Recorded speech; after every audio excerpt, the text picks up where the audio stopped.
doesn't cost chat.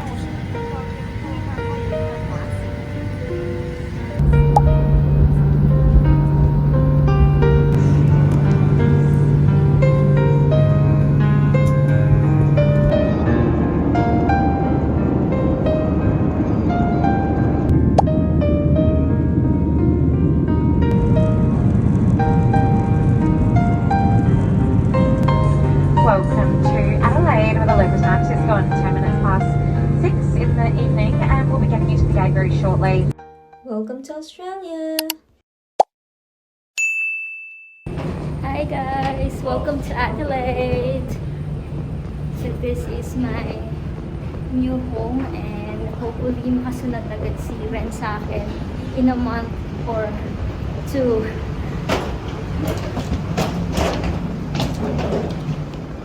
It was very emotional kanina. First time kasi namin na rin na mag-LDR.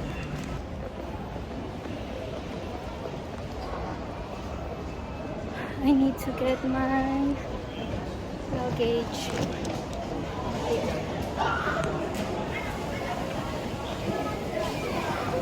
Items unattended. Suspicious items within the airport. Hi guys, good morning. Welcome to Adelaide. This is my first day here in Adelaide, South Australia, and ayan, hindi ako masyadong nakatulog. Namiss ko agad si Ren. Hindi naman kasi talaga kami sanay na hindi magkasama, and this is the first time na we will be apart for a long time. So yun, sisikapin pa rin naman yan na makasunod dito sa akin ng siguro after a month or basta less than 2 months. Target niya is before June 10 sana. Nakasunod na siya sa akin dito. So yan, today ay pupunta ako sa ano bang tawag doon? Plaza, T3 Plaza. Westfield yung chinek ko. And then meron ding Rundle Mall dito para bumili ako ng ilang gamit ko. And wala kasing quilt dito. Tapos kagabi, sobrang namamaluktot ako sa lamin. Meron akong cover na dala. Bibili lang ako ng quilt. Kasi hindi ko talaga kaya ng hindi makapal yung kumot. Baka magkasakit ako.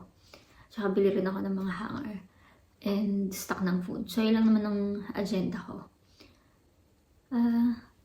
Ayun. So, wala muna akong mga gala ngayon. Kasi, ma-explore ko naman for sure ang Adelaide during my day off. So, sa ngayon, kung ano lang muna yung kailangan na meron ako dito sa bahay. Yun muna yung uunahin ko. So, this is my room. This is my accommodation. And then, yung cabinet. So, yan lang siya. Nakakapanibago lang kasi syempre, hindi ko kasama si Ren, and first thing in the morning na ginawa ko nag-video call kami nung nag-chat siya sa akin na gising na daw siya. Hindi talaga ako nakatulog kasi past 12 na nung naidlip ako, tapos pagising-gising lang ako hanggang sa nag-alarm yung phone ko na 6 o'clock na. And then parang naidlip lang ulit ako, tapos narinig ko nag-text si Ren, tumunog yung phone. So yun, video call kami. Hanggang sa hindi na ako nakatulog talaga. Ayun, may mga nag-offer ng pick up sa akin sa airport nitong before ako mag-move dito. Pero hindi kasi tugma yung mga schedule. Kaya okay lang naman, nag-Uber na lang ako. And mura lang naman pala yung Uber. Tapos hindi naman siya ganun kalayo sa airport itong place na tutuluyan ko. Tapos ano lang din siya, ilang minutes lang siya, 15 minutes driving to the city, and doon sa trabaho ko, mga 27 minutes kung ibabas ko. So, I think this place naman is, naging magandang option to sa akin talaga. Okay itong nakuha ko na to, yung location niya. Ano pa ba?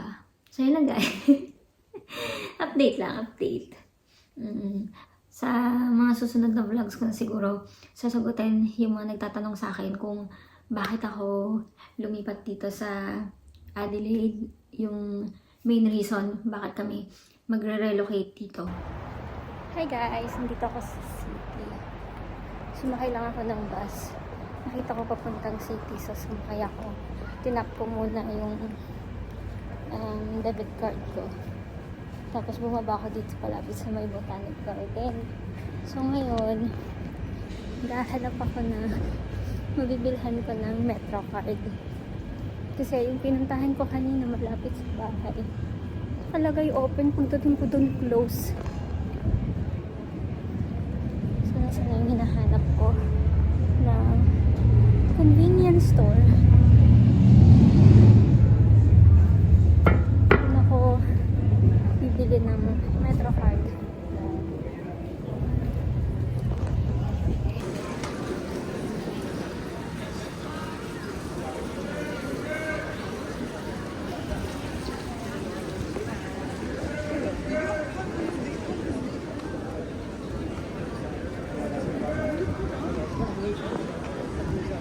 Guys, nakabili na ako ng Metro card ko. Eto. So, meron akong pamasahe for 1 month.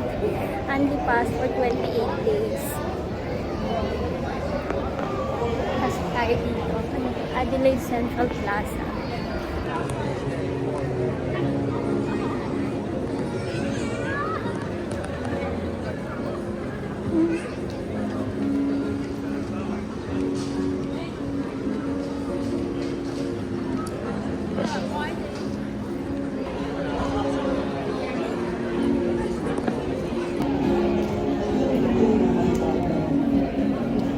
Grabe din tao dito guys, parang pit street ng Sydney o sa mid-city. Ano nagpapasok ang